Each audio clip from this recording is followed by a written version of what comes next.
استغفراللہ پڑھنے سے ہر رکا ہوا کام ہونے لگتا ہے، ہر رکاوٹ ختم ہو جاتی ہے۔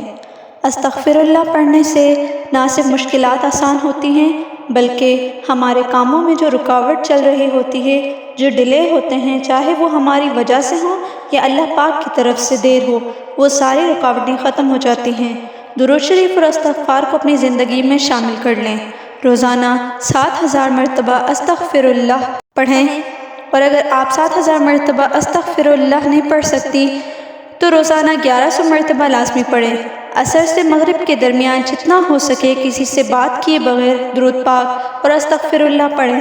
اپنے حق میں دعائیں کریں۔ درود پاک اور استغفراللہ کی برکت سے اللہ پاک نے اپنے بندوں کو اولاد سے نوازا، گھروں کے لڑائی جھگڑے ختم ہو گئے، برکتیں ہی برکتیں ہو گئیں۔ 5 وقت کی نماز کی پابندی کریں، اس کے ساتھ درود اور استغفراللہ پڑھیں، پھر زندگی میں سکون اور خوشی آپ خود محسوس کریں گے۔ ایک بھائی لکھتے ہیں کہ 1 سال سے جاب نہیں تھی، میں نے 7000 مرتبہ استغفراللہ پڑھنا شروع کر دیا۔ ماشاءاللہ 1 ہفتے میں جاب لگ گئی۔ ماشاءاللہ، سبحان اللہ۔ 7000 بار استغفراللہ پڑھنا ہے، پورے دن میں آپ مکمل کر سکتے ہیں۔ اکثر لوگ سوال کرتے ہیں کہ استغفار پڑھیں یا استغفراللہ پڑھیں یا مکمل آیت، تو دیکھیں آپ نے استغفار نہیں استغفراللہ پڑھنا ہے، اور اگر آپ لوگ پوری آیت پڑھنا چاہیں تو وہ بھی پڑھ سکتے ہیں، لیکن ان بھائی کی جاب صرف استغفراللہ پڑھنے سے ان پر کرم ہو گیا۔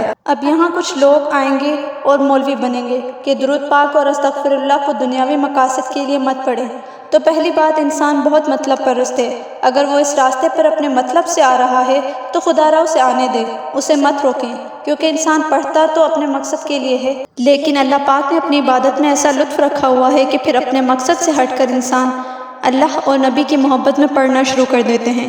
تو آپ لوگ اپنی رائے اپنے پاس رکھا کریں، اور ہمارے کہنے سے کسی کا دل نہیں بدل جائے گا جب تک اللہ نہ چاہے۔ یہ سب اللہ کے اختیار میں ہے، وہ جب چاہے جسے چاہے ہدایت دے دیتا ہے۔